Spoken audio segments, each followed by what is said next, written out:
some white Zinfandel. Yeah, it's a little sweeter than I'd normally go for, but I'm kind of on the fence, so it's good.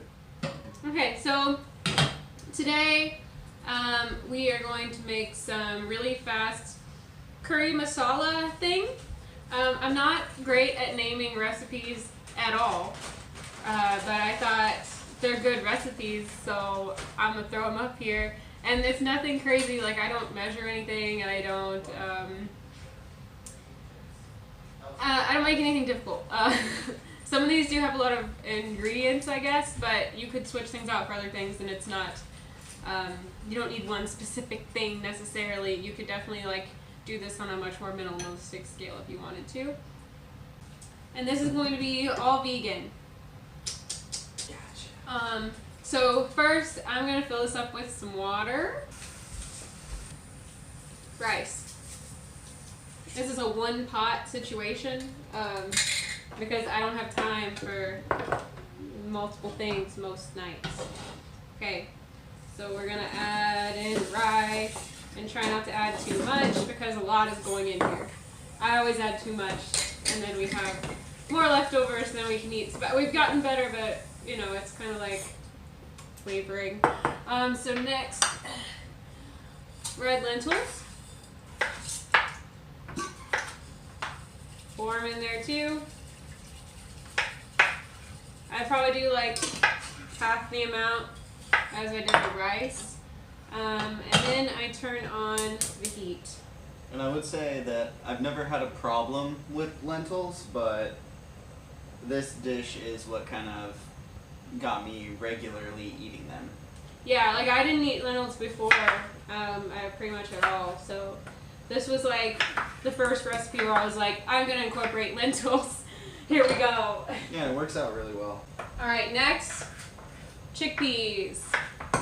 I'm pretty sure like when you get Indian food, they call like chickpeas chana, because I've seen chana masala, and I ordered that a lot. This is probably also the first thing I really cooked chickpeas in. I never cooked chickpeas a whole lot aside from roasting them before. And then like the whole can. It really does add a lot, though. It adds a lot. It makes it real hearty. I mean, along with like other stuff in this, but you know. Yep. Michael is now finished cutting potatoes in perfect timing. We get Yukon Gold potatoes, and they are much more flavorful and just better than russets. Can you talk about that a little bit? Yeah, russets are a little starchier, which is like great if you're making fries or like a baked potato. But they don't really have many nutrients, and the Yukon Golds are a lot more nutrient dense and a little creamier and make amazing mashed potatoes, which I'm addicted to. Yes. Okay.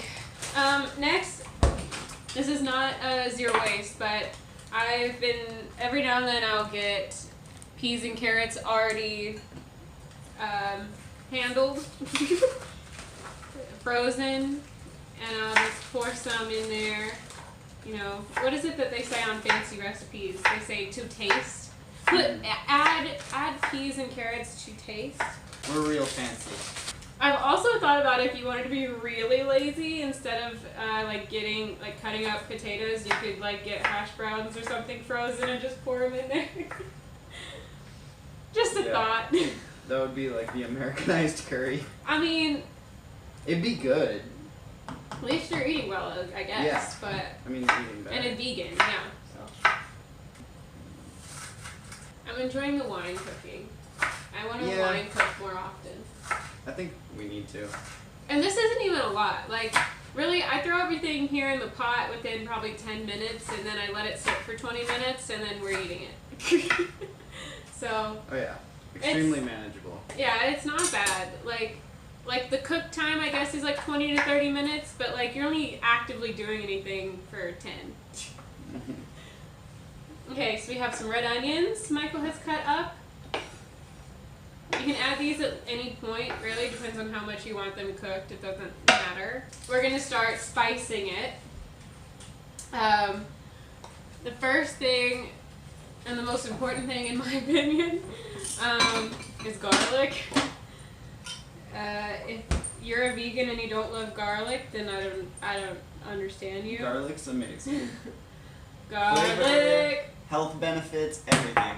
Okay. It's one of the best. Another thing you should always own as a vegan is nutritional yeast. Unless you have that, is it B6 issue where you can't, or is Yeah. It, yeah, some people have a B6 issue with, it's like folic acid issue, and they can't always have nutritional yeast. Okay, and then we got some turmeric, also extremely important. How many people do you, how many of you say turmeric and how many say turmeric? Because I used to work wellness and I heard both all the time and I was like, there's an R. Okay, curry powder, a lot of it. Overdo the spices, I would recommend, because I've underdone them so many times and we have to respice it when we boil eat. down and absorb a lot, so if you think you're overdoing it, you're probably almost there. Now some salt. I'm a saltaholic. Yeah, we like our salt and garlic. Don't judge. Black pepper. Black pepper is important for this. Cumin. And if it was just me, I would add probably too much cayenne because I really like spice, but neither Coda or Amy are into spice. Amy started appreciating it more, but gotta stay away from the cayenne. It can be dangerous, like one pinch too much and you have something really, really hot. Okay. Some of the spices were in a weird spot. Yeah. Some oregano, some ginger, not a ton, a little ginger, some paprika. It's very medicinal. And then just a little bit of cayenne. Then I stir it up a bit so it can touch all the food in there. We want them all touching. Perverted cooking with Amy. Touching. I was gonna say they were like family. They were really close, but yeah, no. Perverted cooking with Amy. Okay, so this is the real cheater way to do it. If you're on a time when you don't have a lot of time and you want more veggies and something, just add salsa. So people are gonna hate me for this, but here's some salsa going in there with the curry, salt masala. Before you judge, I was really skeptical and he was like, this is gonna suck. I hated it. But you can't even tell there's salsa in there. It just tastes like tomatoes with all the other flavors and everything. Like, it doesn't taste like salsa. You're just getting extra veggies. It adds some like flavor, some more dimension, and like you don't have to do a lot of work to get it that way. Yeah. And then if you have any flaxseed, add that. But I only have flax oil. I'm not like 100% sure I'm really supposed to cook with this, but I'm gonna be doing it a little bit anyway. So add some flax oil. You gotta get your omega-3s, okay? And then the very last thing is spinach. I like to add spinach on top, like let everything kind of cook, and then add the spinach on top so it can wilt. We use a lot of spinach in our cooking and pretty much everything. You're supposed to eat a lot more greens than you probably think you are supposed to, so try to put them on everything. And once we clean our juicer again, we'll be doing a lot more green juice too. Yeah.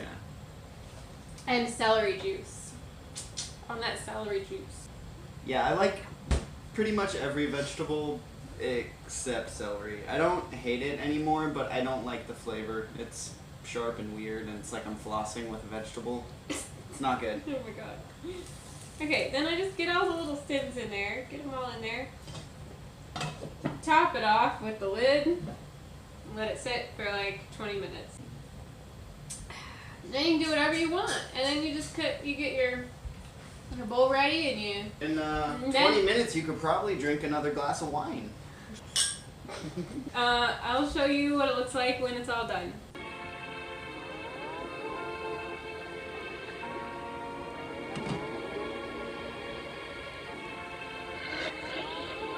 Hey Coda, can you go tell Dad that dinner's ready? Go tell Dad dinner's ready. Go tell him, go tell him.